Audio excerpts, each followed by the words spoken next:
Oain, netzako lasaitasun bat izan da. Nik uste neuzkan pentsamentuk kumplitu dira. Ikastolak ezi egin hau, hazi egin hau, pertsona bezala ekarpen handia izan da nire bizitzan. Baina nik indeun lanangatik eta ikusi ze martxa eman don ikastolak batera, oso pozik jartzen dago. Ikastolari gabe, enitzateke izango naizena. Hasi behi honek, garaxe hasi ginen. Manolo Ugarte eta Juan Garmendia Larrañaga eta Antonio María Labayen, Viviano Larramendi, Fede Zabala,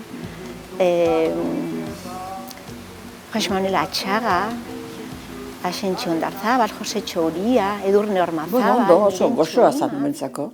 Ginen familia handi bat bezala, ze denok gutxi gora bera elkarrekin geunden. Sozializazioaren hasera.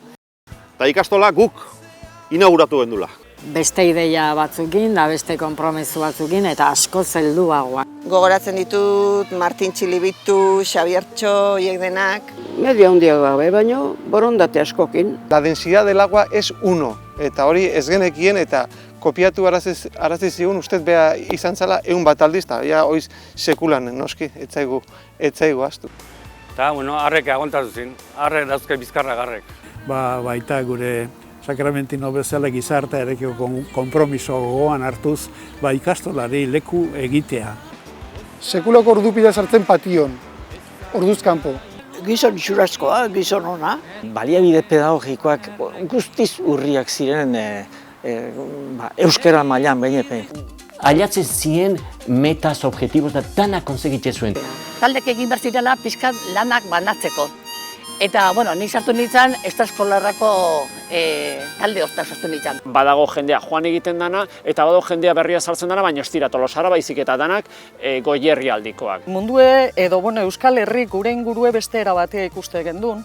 Levis Strauss, esos piojos verdes que se llevaban, las John Smith. Asko maite ditudan lagunak, eta batzuek nik esango nuke nire bizitzan erreferentzi izan direnak ere bai. Harreman irikia zegoen, edozein arazo aztertzeko bai gelan. Gauzak zalantzan gehiago jartzen zituzten.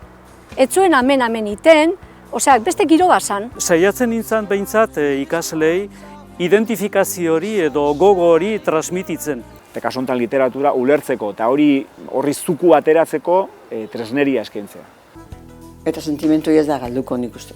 Mantentzen baldin badegu orain arte izan dugun kalitatea. Lasai, gure ikastolaren etorkizuna bermatuta dago. Listo, ez? Ezin dut gehiagoin.